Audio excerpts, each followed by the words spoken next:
Hello, my friends out there, wherever you're watching from on this planet. My pleasure once more to welcome you to Cross Cultural Experience. This is a program, if you're joining for the first time, where I have a guest who must have left his or her culture of origin, traveled to some place, had some kind of experience, and then that person is willing to share the experience with us. But more importantly, what that person learned from that experience.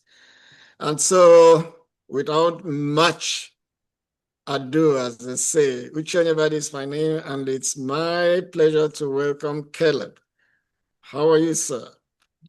Hi, yes, I'm doing well. It's lovely day Oh, outside.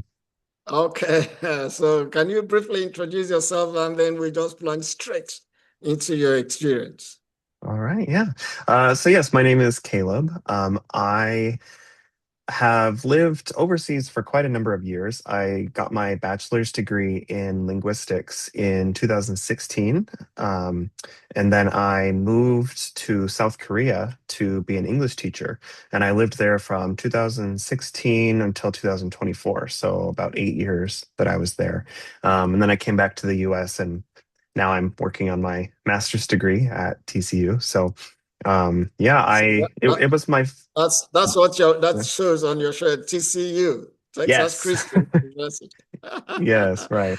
Okay. Um, so I lived there for 8 years. It was my first time. I have traveled abroad several times before that, but it was my first time living abroad, especially for such a long period of time. So, and now I've been back for a couple of years. So, yeah, it was a very transformative experience for sure. I learned a lot about myself and about the world, and just my entire perspective, I think, of the world changed from If living you over there. don't mind my asking you, what took you all the way to Korea? Practically the other side of the world?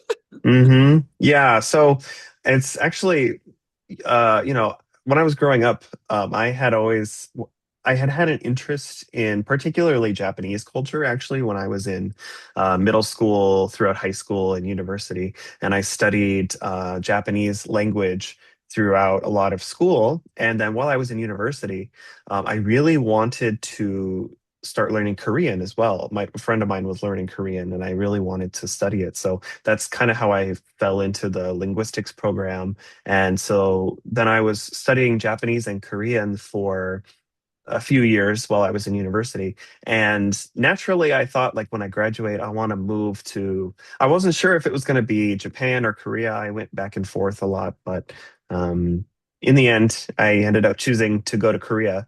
And then 1 year turned into 2 years, turned into 3 years, and then 8 years was still there. So time really goes by very quickly when you're living Very overseas. quickly. That's Yeah. that's correct. But have you also been to Japan? I have, yeah. I've really only been around like the Tokyo area for the most part. Okay. But it was, yeah, when I was living in Korea, it was very easy to travel to You like travel, Japan. okay. I've been to Thailand, Taiwan, like around all around there. It's pretty easy to travel. So Well, I see that you're a well-traveled young man. Okay, let's share your experience wherever. It could be Korea, Japan, Thailand, wherever it is. Let's hear from you. sure.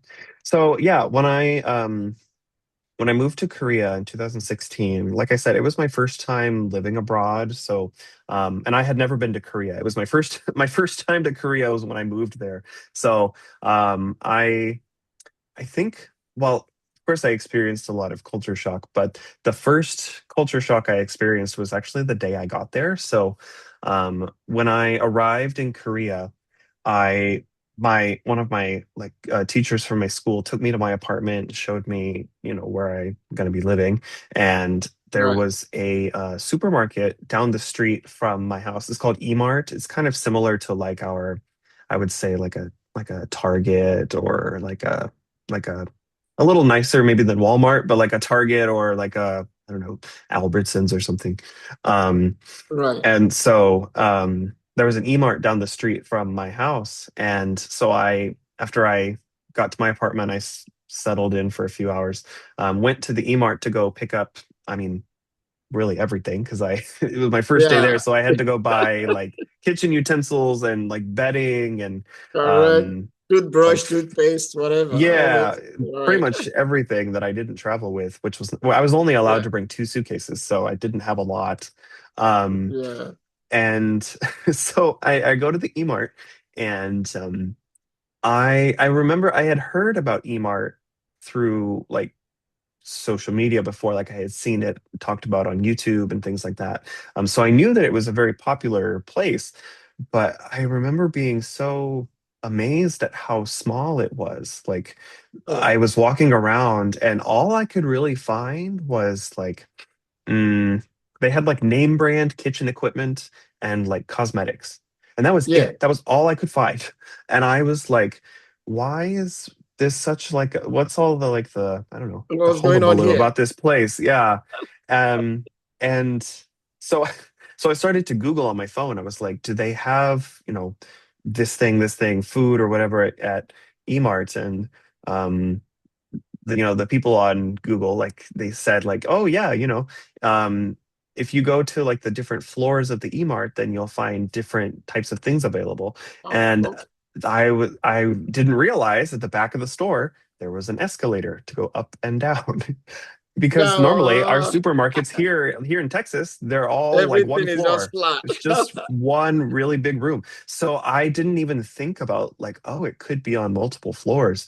So so I found the escalator, and of course, like then I found everything else. The food was all in the basement floor, and they had like other cosmetics on the second floor. Actually, it was like five or six different floors, and there was a whole food court on the top floor. So like there was this whole. I probably spent over an hour in that store before I realized that there was a whole other part of the store. Other parts of the store, okay. Yeah, and Well, so I guess it made it a little bit easier, so that if you needed food, you went to this floor. If you needed, whatever, you go to that floor, as opposed to yeah. here where everything is everywhere. At times, you have to ask people, where can I get this?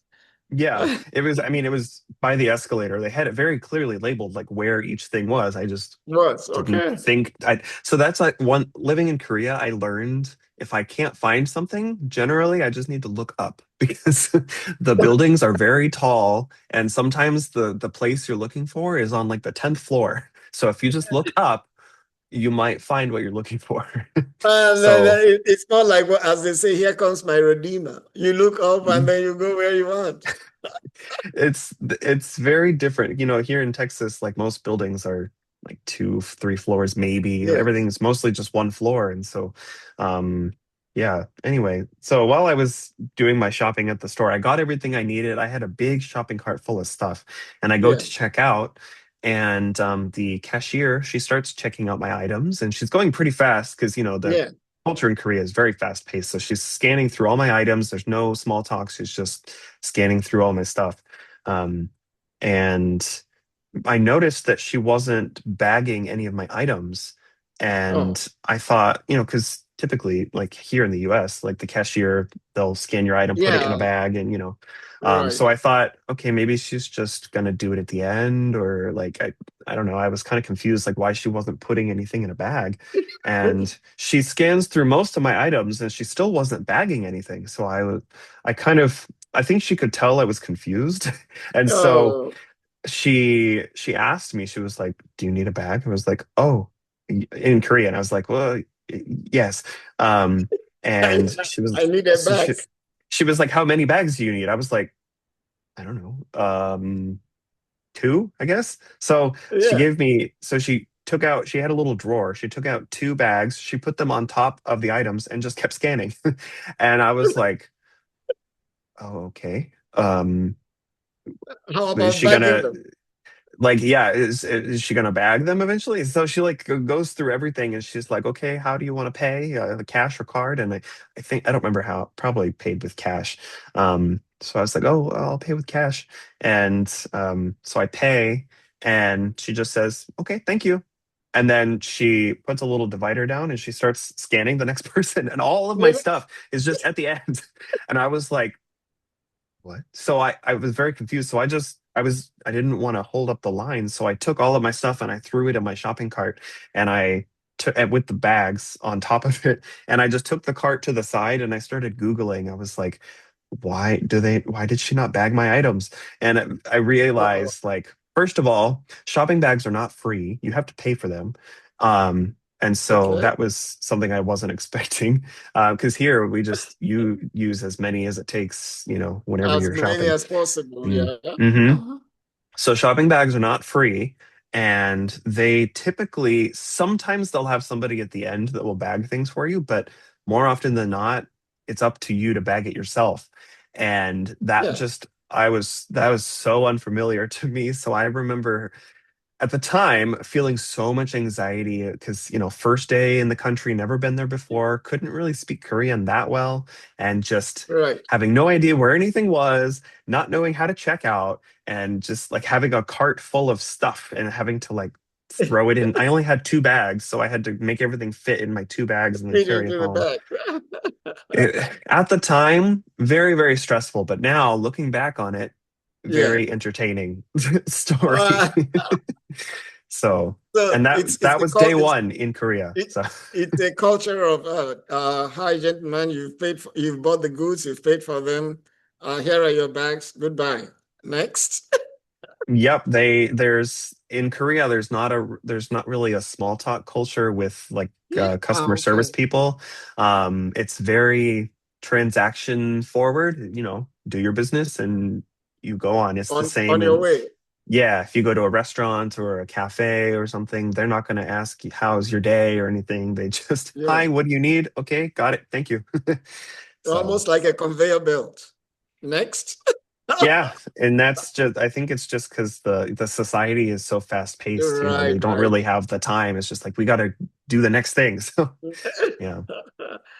Yeah. Okay, that's interesting. There I mean, the first, well, in Nigeria, and then the first time I was in Kenya, I got to the gas station. Mm, I wanted to step out to help myself. The way you step out, pay, and then put the thing. No, the mm, guy just came there. Oh, how may I help you? I was seated in the car. And then I told him I needed gas. How much? Told I was in the car. The guy fueled the whole thing and then even cleaned the windshield and all that. I was like, mm, okay, this is how it is done here. Unlike here in hmm. the US, where you have, even if it is in the middle of winter, you have to step out, do your stuff, and then go back. Yeah, right. Anyway, Yeah. all right, before we go to the next experience, I'd like to, invite anybody who wants to be part of this, just get in touch with me. It is called crossculturalexperiences at gmail.com. Crossculturalexperiences at gmail.com. Once you email me, then we can start talking. All right, Caleb, next hmm experience. Sure. So, I think it's kind of what I thought of was is kind of a collection, I think, of experiences of just noticing like the Yeah. cultural differences during my time there. And so there's a lot of, I guess, very like small experiences that all kind of Okay, all collectively fused gathered in my together. mind. Yeah. Yeah. So, for example, things like in Korea, well, here in the US, we have, in terms of things that we consider lucky or unlucky, like, for example, 13 is an unlucky number here in the US, where seven is a Right. lucky number. And so, like, here in the US, some buildings might not have a 13th floor because it's kind of bad luck to have a Bad luck. 13th Yeah. floor. So in Korea, that number they also have lucky and unlucky numbers. The unlucky or I guess bad number in Korea is four. Oh, So, okay. yeah, because in the Chinese character, like the pronunciation of the Chinese character for four is the same word, it sounds the same as death. And Ah, so, if you use the number four, or especially like 44 specifically, yeah. it sounds the same as like death. And so You're people don't dying. want to talk about death. And so they just avoid the number four. And a lot of buildings don't have a fourth floor. You might see like one, two, three, star, five, six, Five, or six, like, and okay. mhm. Hold on there. Let me ask you. Assuming you are Sure. the fourth child, what do they call you? Fifth child? um, well, I don't know because typically Korean families are quite small. Usually Koreans only have like one, two, or Two. maybe three Okay. children. So Okay. I did not meet a lot of people with four or more children. So I Okay. never had the chance to ask. Yeah. Okay. Maybe they'll just say they're the youngest, or I don't know. So But I mm, guess when you are celebrating your 41st birthday, people will stay away. I don't want to be associated. maybe, or I don't. As also, I don't know how they. I don't know that I ever specifically met somebody who was 44, so I'm not sure. But Okay. All yeah. right, go ahead. Go ahead. Go ahead. So another thing also is there is quite a, I guess, a superstition around writing somebody's name in red ink. And Oh, so, kind of in the similar vein as the number 44, um, if you write somebody's name in red, it's basically um, like saying they're dead, basically. oh, Like when okay. someone dies, you write their name in red ink. In And red. so, Okay. I was living as an English teacher in Korea, and I taught all different ages, but for some of those years, I was teaching like kindergarten and elementary, middle school age students. And before I knew this, sometimes, usually board markers that like blue, black, and red usually are Yeah. like the standard colors. So sometimes I would like write students' names on the board, and I started to write it in red, and I just heard a choir of gasps behind me and like kids screaming, teacher, teacher, you You can't can. write his name in red. I was like, what, why? What's going on? Yeah. And they're like, oh, if you write it in red, it means he's dead. I was like, what? So I learned if I'm writing someone's name on the board to never write their name in red because that gives them there's a lot of bad feeling associated But with that. okay. Yeah. And same like if you're writing like a birthday card or something, you better not write it in red ink because if you write their name in red is so Well, tell me um something. Isn't red mm, one of their favorite colors, even on their flags and all that stuff? sure. And you do see like red has other meanings as well. Like it can be Oh, okay, okay. associated with like But just names. When um it comes to names, you don't write in red.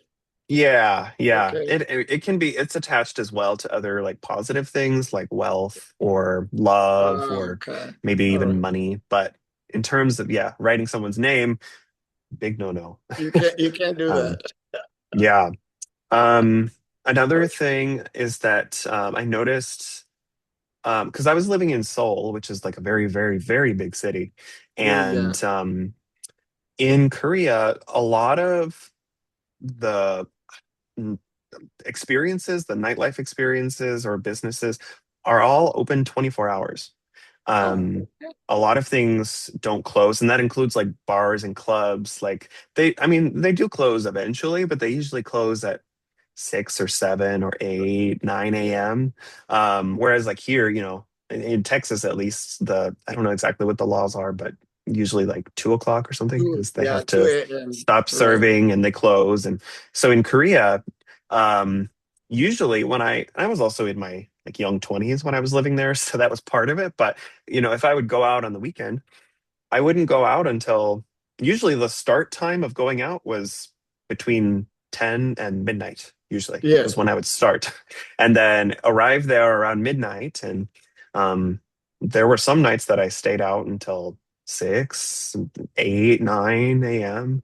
Um, and then after you're done going out, then you go to another place, maybe do karaoke or go eat some like soup. Like they have this dish. It's called kamjatang. It's like a potato like Yeah. stew kind of thing.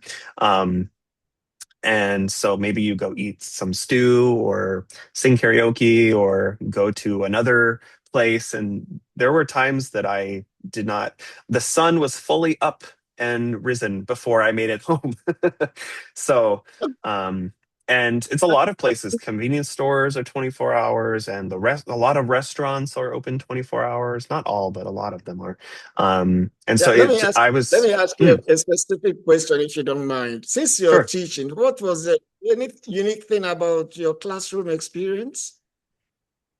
Um, yeah, so I taught all different ages throughout my time there. Like I Yeah. started in kindergarten, elementary, middle school, and then for many years I was teaching adult students. Um, and teaching adults was very interesting because, um, you know, teaching adults, often my classes were either like very early in the morning, like 6 a.m. before Oh, work, or okay. very late at night, like 9 or 10 p.m., like after work, or even Mm. on the weekends, things like that. And work culture in Korea is very intense. And so a lot of times they have these, like, they call them 회식. It's like a company dinner, like a gathering with your, mainly with your boss and your coworkers. You go out after work. And a lot of times those dinners last until, yeah, 2, 3, 4 a.m. And so sometimes my students would come to class at 6 a.m., definitely still recovering from the work party the From night before. last night's Um, dinner. yeah. And Uh, some of them don't even go home in between. Like if it goes late enough, they just go straight to work from that dinner. And it's, yeah. Luckily, as a foreigner living there, I never really experienced much of that. um, okay. but for my students, yeah, it's pretty intense. So, All right. Here is my, I mean, in the interest of time, here is my last question to you.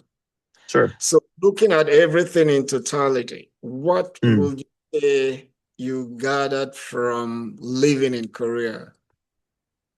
yeah. I think what I would say, it's very interesting because um, I grew up in Texas most of my life. I was born in Iowa, but I grew up in Texas from 5 all the way till I graduated college. And Okay. growing up, I mostly grew up around kind of the same demographic of people, like same social class, same religion, Yeah. same race mostly. Um, and then moving to Korea, Korea itself is actually quite a homogenous country. I think maybe 98 or 95% of Korea is mostly just Koreans. Okay. However, the foreigner population within like Seoul specifically and is very, very diverse. And so living in Korea was actually the first time that I had really had in-depth experiences with people from other countries and from other Oh, like religious backgrounds and from like other, from different industries and things like that. I met so many different types of people during my years in Korea that it really opened my eyes to just like how much diversity I think exists in this world and how many different types of people there are and people with different interests and different backgrounds and now coming back, I'm back in Texas after living there for so many years. I can really see how a lot of people, like people that haven't had that experience living abroad, they might not necessarily have had the chance to meet people from so many different countries and yeah. see the different cultures and different flavors and colors that exist, In the in this world. world. Okay. So, yeah, I All think right. that's That's probably what I took away from that experience. okay. That's a good place to end this very exciting, very stimulating conversation.